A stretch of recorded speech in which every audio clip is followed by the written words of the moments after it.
everyone, welcome to our exhibition for the Korea Paths to Peace and Reunification exhibition. We have an exhibition here titled Civilization of Peace, Korea's Past, Present, and Future. And we really wanted to film this, as we know that not everyone is able to make it to this exhibition and this event, and it's only going to be up until the end of today. But we really did want to find a way to showcase to everybody how Korean civilization came to be, how it has been founded on a basis for peace and the strivings of ordinary people, on a striving for language, modernity, science, knowledge, from the very beginning and up until this very day, and especially what North Korea has been able to do to preserve that civilizational tradition. So with that, it was very hard to pick the very first artwork or the sort of very beginning of Korean civilization to begin telling the story, but we do want to point out this point in history where Korea, as many civilizations do, start off in a lot of separate small tribes and small kingdoms. So in the first to sixth centuries, Korea, the peninsula, was dominated by three different kingdoms: the Goguryeo, the Bakche, and the Sia kingdoms. And with that, even though they were separate kingdoms, most of their customs were pretty similar. They all began to adopt Buddhism. They all had to defend against a lot of different foreign invasions from larger powers, which is something that I think you see throughout Korean history from China and Japan. But it was the Sia kingdom that became eventually the civilization of the kingdom that unified the peninsula until the Korean War. That peninsula and that people remained pretty unified for most of its history.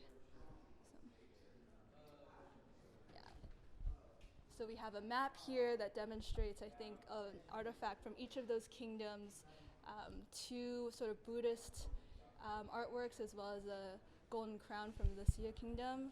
But I did want to point out that the Shia kingdom that eventually unified the peninsula got to work very quickly after the unification to be able to build all these public works, all dedicated to Buddhism and to peace. They were using very sophisticated masonry, geometry, knowledge to be able to interpret this religion which came from India, traveled through Central Asia, China, and eventually Korea on the Silk Road. And by the time it arrived to Korea, it wasn't just that Korea sort of all of a sudden became Buddhist as so much, and they were able to interpret this tradition in their own sort of way and preserve that knowledge through especially this example of the Sokoram Grotto, which is actually a cave that they carved into a very beautiful rotunda and chamber with a huge stone sculpture of the Buddha, as well as a temple complex outside of it.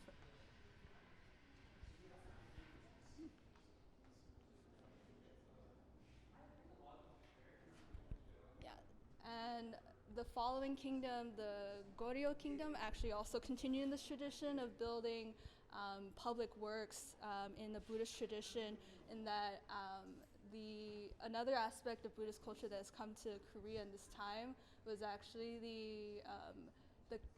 the original Buddhist scripture and canon translated from Sanskrit to Chinese. And so when the Goryeo kingdom was invaded by foreign nomadic invaders, all the Korean people, the ordinary masses, this dynasty began to build a library of this scripture, carving over 80,000 wooden blocks to be able to preserve all these lines of Chinese canonical scripture. And so to this day, these blocks allow for people to print copies of scrolls of the scripture, and to this day that actually these wood blocks are done in a way that actually demonstrates sort of ancient knowledge, in the sense that when these blocks are removed from their open air complex in the Haeinsa temple, and moved into an air controlled warehouse, they actually begin to rot until you put them back in that open air temple. So to this day, we're not too sure what they have done, but I think it really demonstrates something that we have to really understand about Korean culture and civilization, and this striving for peace.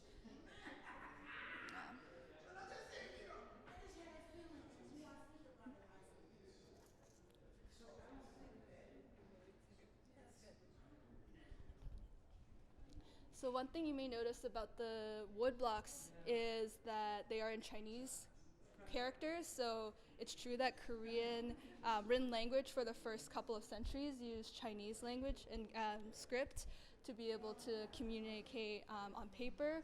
But we did want to highlight the fact that in the 1400s, in the Joseon dynasty, a king actually believed that it was more important that the masses were able to read and write their own language in a more simplified, more closer to the sort of Korean language system. And so he actually came up with an alphabetical script called Hangul that is still used today. And so with that also came the invent of a Korean movable type, a movable printing press, which actually predates the European printing press by almost 100 years. And so the first text to be printed in this script that is in Korean and in using the movable type is actually a Buddhist book that prays for peace, done by a prince whose mother had passed away, actually the son of the king who had invented the script. So we wanted to demonstrate how the Korean language has become a very important touchstone for the civilization, but also show that Chinese language was continued to be used in sort of calligraphy or by nobility in this time. So we have sort of two pieces that show that.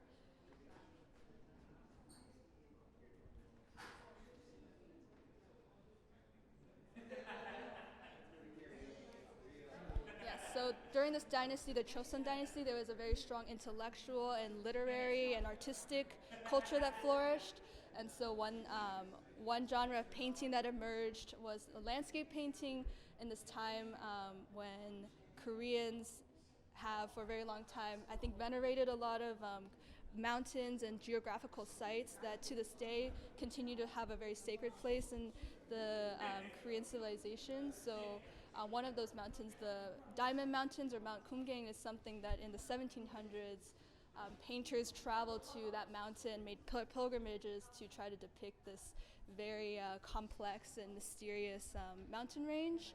And so you will see later in this exhibition that North Korean painters continue to paint this because today it's located in the contemporary borders of the DPRK. And so we wanted to showcase that, as well as the fact that painters were very interested also in the ordinary people. We have scenes of rice farmers, students, dancers.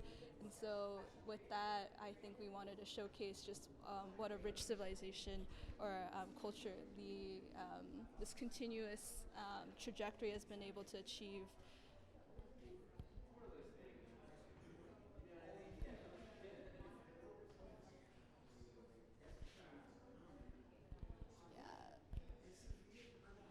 So all of that came to sort of a head in the 1900s when Korean civilization experienced a huge disruption in its sort of continuity with the annexation and invasion of Japan of the Korean Peninsula.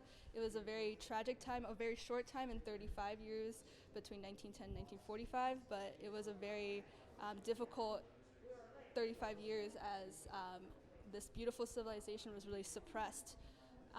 Was told that it was derivative of Japanese civilization, and every man, woman, and child were conscripted to basically labor and extract all this wealth from their land for basically, Japanese imperial ambitions. So one thing that we wanted to include was just that all of that beautiful language that Koreans have come to speak and write was actually suppressed in Japanese, was instead taught to Korean children, and the Korean language is banned.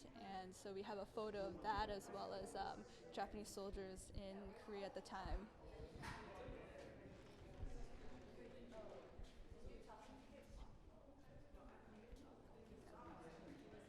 Yeah, so with this work, actually, well, let me back up. But the Koreans at this time were not necessarily laying down and letting this all happen. In 1919, the Koreans actually launched an independence movement called the March 1st movement, where everyone dressed in Korean clothes, which had been banned, and decided to declare independence, read a Declaration of Independence in Seoul's Pagoda Park. And that movement basically signaled that Korean civilization was to be respected, was to be the basis of a new era and a new country and a new state. But unfortunately, that was a very suppressed movement, and there was a lot of atrocities and massacres of those protesters, very peaceful protesters, and a lot of Koreans had to go into hiding or exile to be able to continue on for the struggle for liberation.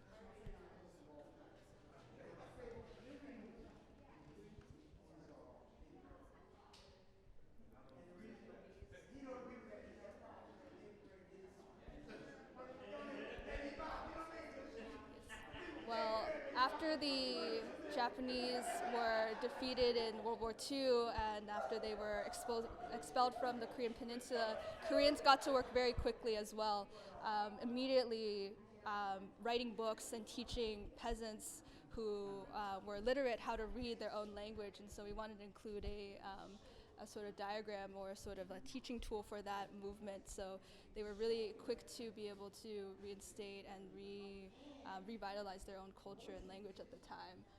At this time, there was also a great movement among peasants to begin land reform and agrarian reform. So in that, a lot of people's committees were organized, and there was this was especially prominent in the Soviet zone, which was created after World War II, with the Soviets in the north and then American military occupying the south. But in the south, it was a very different time when these people's committees were very suppressed due to a growing anti-communist sentiment.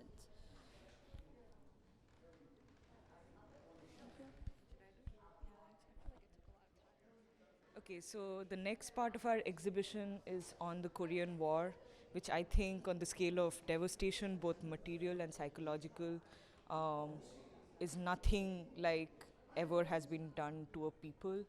Um, right after Japanese occupation ended, Korea was divided across the 38th parallel arbitrarily, and this was against the wishes of the Korean people. Nobody really wanted it. They wanted a unified Korea. And since then, US occupation of the southern part of the Korean peninsula begins, and a puppet South Korean regime is put up by the US, which is, viciously anti-communist, and then that leads to the killing of over 200,000 people in Korea, most of them civilians, on suspicions of being communist or sympathetic to the North Korean state. And these massacres are, there are three main, I think, or two main. There was the Jeju uprising early on, even before the war, but then there was the big Bodo League massacres starting in the summer of 1950. And the crazy thing is, people are discovering mass graves of, communists, suspected communists who were buried. This entire program was viciously suppressed, and people were threatened to not reveal it, and a lot of this was blamed on the North Korean state by Syngman Rhee's regime. And the US was very complicit in this. Reports about these massacres went to Washington, it went to General MacArthur, but they decided that it was Korea's internal affairs and did not really have anything more to add to this, conflict. But then there's also the bombings, and especially how North Korea was basically razed to the ground. I think the data shows that more bombs were dropped on North Korea than the entire Pacific theater in World War II by the US, and 20% of its population was killed off, as admitted by US Army generals. And the scale of the devastation is just so hard to imagine. But then we were also trying to ask the question, what does it do to women and children to be in these circumstances? What does it do to the consciousness of children in particular to be surrounded by war? And the idea that war really teaches children that life is not sacred, and their life in particular is not worth very much. And this makes the struggle for peace really our obligation to the children of the world. But then, we move on to the next section of our exhibition, which talks about the broad international support that came out in in favor of the Korean people and against the Korean War. And in America in particular, the black freedom struggles placed itself firmly on the side of the Korean people and on the side of anti-colonial struggles everywhere. You have figures like Du Bois and Robeson, who spoke out at multiple rallies against US intervention in Korea and organized mass action to support the Korean people in their struggle. But this was also the McCarthy era, and so they were heavily persecuted by the US government. Their passports were taken away, and they were even indicted for being Soviet agents. Then there were figures like Langston Hughes, who would take to writing in the Chicago Tribune about the bombing of Japan, but also about the Korean War and how it would be extreme folly for the US to think of using nuclear weapons in Korea. But then that brings us to King, the greatest peacemaker this country has seen, who made it absolutely clear that US imperialism stood in the way of American people's democratic aspirations. And it basically, something like the Korean War, but also the Vietnam War, were stains on America's very soul. Something that the people really needed to come together to fight against in order to achieve their nation. And he was heavily criticized for even getting involved in the struggle for peace because he was a civil rights leader, but he made it clear that you couldn't separate the two things. Justice in America was dependent on justice everywhere in the world. And so peace was indivisible. Peace and freedom and justice in America meant peace and freedom and justice for all the peoples of the world, especially the darker races. And other stalwarts of the black radical tradition, James Baldwin and Muhammad Ali, also came out strongly against the Vietnam War. And it was always when these people were talking about peace that they were most heavily persecuted by the US government. But then there's also the international response. For instance, you have Sung Ching-ling, a leader of the Chinese people who spoke out against the Korean War, and China actively supported the North Korean state in winning back their country. And then there was India, which played a major role in negotiating peace in the Korean Peninsula, and also the Bandung Conference of Afro-Asian Unity in 1955, which tried to bring together, setting the Korean War as an example of what war does to people. It tried to bring together the people of Africa and Asia to build a world movement for peace and for unity, so that the people would be left free to develop their potentials, to let their people grow. And this also brings us to Romesh Chandra and the World Peace Council, which is part of this broad world movement struggling for positive peace, which is not just the absence of war, but the presence of justice. And there are also examples of American soldiers in Korea who decided to repatriate after the war, after the armistice was signed, to North Korea or even to China, but refused to go back to US because they said, we don't want to go back to a United States, to a Jim Crow United States or a United States under McCarthyism, because what have we been fighting for then? Because that is not a free America. And so there was this the Korean War really started a broad movement for peace all over the world. And then if we move on to the next section of our exhibition, we are really trying to look at, what the people can do, even when devastated by war. If you look closely at this picture, the bottom panel shows North Korea in 1953, Pyongyang, this capital city of North Korea in 1953, and then the top panel shows what it was in 1963, just 10 years after. And you can see this, like the remarkable accomplishment of the North Korean people under their great leader Kim Il-sung. And this goes on to show that when the people are behind the state and when the state has the support of the people, nothing is impossible. And Kim Il-sung says that in a quote that is very close to my heart. He says that basically, to paraphrase, he said that the US never imagined that we would be able to do this. They thought that they had completely devastated us, but they underestimate the strength of the people to create beauty and civilization. And that is how the Korean people were able to achieve this. And we find a great parallel between that and Black Reconstruction in America. Both the American Negroes and the North Korean people were considered to be backward and incapable of building democracy. But in America, we have this beautiful historic tradition of American Negroes contributing to building democracy, not just for black folk in this country, but also all of America. And that is why we see, like, we, we consider King to be the father of a new American people and a new nation. In the same way, we draw parallels with Kim Il Sung as the father of this North Korean people and their nation. Um, and this is a testament to the strength of the people to achieve their nation if they are left free to do it, if they're not constantly attacked by US imperialism. Maybe you can do the rest. I think so. Well, yeah. Yeah, I think what Porwa was just saying too, this moment of revitalization, reconstruction in North Korea also led to a flourishing of a lot of art and a lot of new ideas. And so we wanted to highlight some oil paintings done in North Korea just years after the Korean War, just showcasing just how, of even a construction scene by some Korean peasants dressed in traditional Korean garb.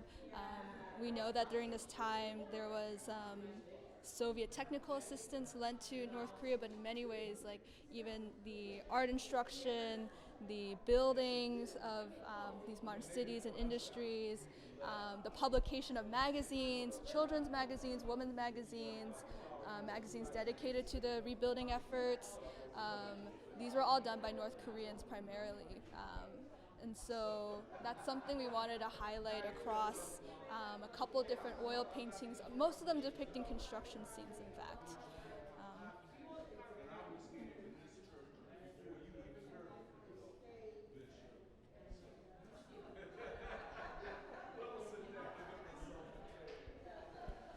Yes, and so, the connection to Afro-America in this period is very, very strong, as Porba touched on, and this moment of Reconstruction really parallels and really had a lot of resonance to the themes of what it looked like for America and Afro-America to ask itself what kind of nation would it become or try to build in the wake of the Civil War, but also something that asks the question of what is democracy without peace, what is democracy without unity, and for the civil rights movement to take this up is something that we wanted to highlight, but we also wanted to showcase some artworks by the great Charles White, Harlem Renaissance artist, who also I think depicted some of those themes in his mural, the contribution of the Negro to democracy, as well as some of his artworks of ordinary Afro-American workers, agrarian workers, as well as industrial workers that come out of his training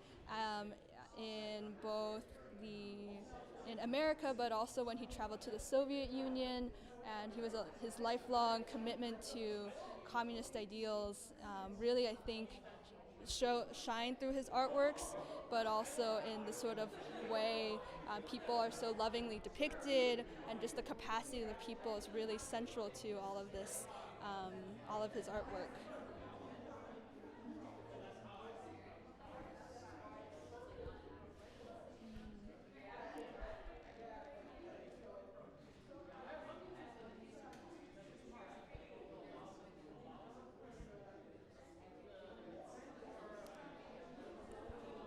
So I think we also ask ourselves, like, what are the South Korean people doing at the same time? And so as the North is so busy working on their revitalization and reconstruction in just such a short amount of time, but what we find in South Korea is a very different scene, a very difficult ideological environment in which a US-backed military dictatorship that's very anti-communist is instated, which I think prevented South Koreans from even considering or finding any ways to connect with all of the exciting efforts happening in the North. And so one example of this artwork that we wanted to showcase of just an ordinary artist, and he was a self-taught artist and suffered immensely in the Korean War, Park Soo-kyung, and he was not able to receive a proper art training and lived in poverty. But in his artwork, you can still tell, as quote unquote untrained or self-taught as it is, Um, he centralizes the importance of the ordinary person, the workers, these washerwomen, the mothers, and often returns to this theme of a naked tree that's waiting to bloom in the spring. Just sort of this yearning from the South Korean people for sort of a similar movement, or even to rejoin their brothers and sisters in the north, that isn't able to really be completed even to this day, but in many ways you can tell is something so deep in the South Korean spirit.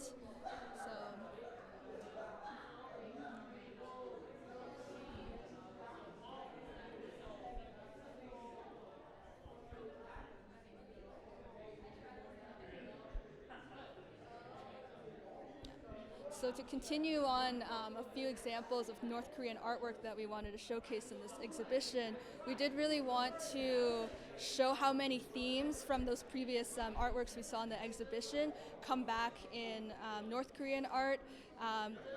Just showcasing a people who's so ready to not only learn and to take their own path, but also be able to return to some of their civilizational touchstones. And so one example of that would be a unique sort of genre of Korean painting, literally called Korean painting or Chosunghwa, where the ink and the rice paper from earlier landscape painting or even the painting of the Joseon dynasty is brought actually back in a new sort of formation in which those techniques are applied with an eye towards realism and towards including a lot of color, but also including being able to return to subjects such as the Diamond Mountains, Mount Kungen, that was featured earlier in the exhibition, where to this day it's located, in the borders of North Korea. So this is something that North Korean artists return to continually, but also apply that very same technique to depicting workers and in very dignified and human ways that we think putting them next to an artwork such as that of Charles White has a lot of resonances as well. And not just portraiture, but also very focused on sort of the collectivity and the nature of the sort of spirit of the North Korean people being able to leap into a sort of new era through their own efforts of rebuilding. And we can really see that in this depiction of workers building a hydroelectric dam in the north of the Democratic People's Republic of Korea, which was completed just years after the Korean War, and doing so with not the most ideal technical or material sort of conditions, but still to this day supplies a lot of the electric power of North Korea. So we also see a sort of parallel between the sort of worker scene here, as well as the sort of production of art today in North Korea, which is primarily done through the Mansudae Art Studio, which is one of the world's and perhaps the world's largest artist collectives, which employs thousands of artists in Pyongyang, where artists are able to collaborate and live and create in a very supported but also ideologically rich environment. And so we wanted to showcase some prints that also reflect both that this art studio, its vibrancy, but also sort of the ideological advances it's able to make through being being so centralized, but also so close to the people.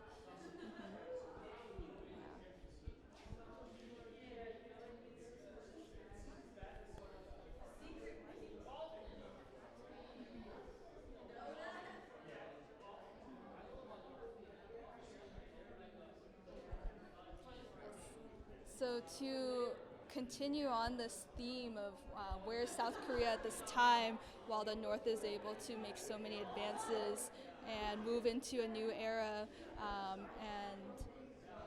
be able to take steps into building their new future, we wanted to return to what the climate in South Korea is like at this time, and really show that the people, even amid multiple military dictatorships and a very anti-communist, suppressive, and conservative society, there were still people who yearned for democracy, for freedom, but also reunification. And so one example of this is the pastor Munikwan, who was born during the Japanese occupation of Korea, went on to become a pastor translating the Bible into Korean. He in his later years, after his brother was killed during the democratization movement of the 1980s, he decided to dedicate the rest of his life to peace, to reunification. So he became the first person to visit North Korea, first South Korean to visit North Korea, even meeting Kim Il Sung. And a photo of his embrace of Kim Il Sung here. His family and as well as himself were poets as well, and so we have actually a poem here that is translated from Korean that you can read on our website, koreapeace.org, about what it means to just go, no matter what the cost is, to embrace their North Korean brothers and sisters, even if that means being imprisoned many, many times, even if that means living a very difficult life as a much older man, but being able to showcase that example of courage that South Korea really needed at that time to be able to walk free and into a new era, and to be able to join their brothers and sisters in the North.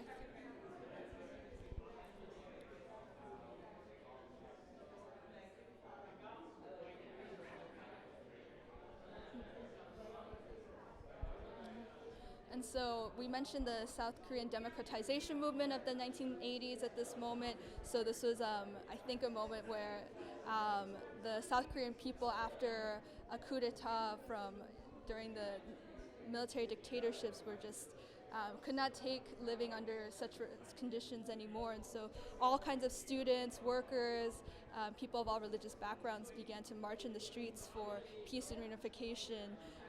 And so this was something that was also a movement that experienced a lot of repression from the South Korean state, from even the U.S. military backed dictatorship at the time. And so many, many thousands of students were killed and tortured just to be able to speak to this desire of democracy, but they also reached for reunification in some of their strivings. And so one example of that is their artwork at the time, which I think a lot of students and activists were keen on being able to break free of the sort of mold that anti-communism left in their ideological climate, and be able to create scenes of workers, of ordinary peasants that mirror some of the artwork you see in North Korea.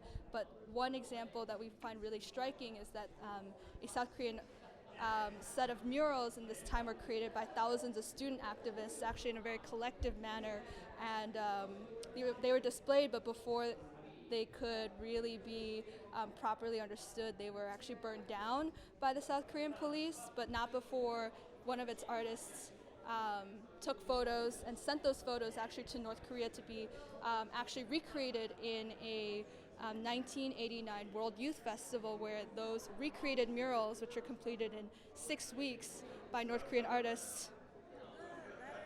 Oh no, it took too long. Okay, so in the 1989 World Youth Festival, a sort of series of world convenings of young people, intellectuals, and artists that happened every so often during the years that the World Communist Movement was active. One of them took place in Pyongyang in 1989, and this was really when the world came to North Korea.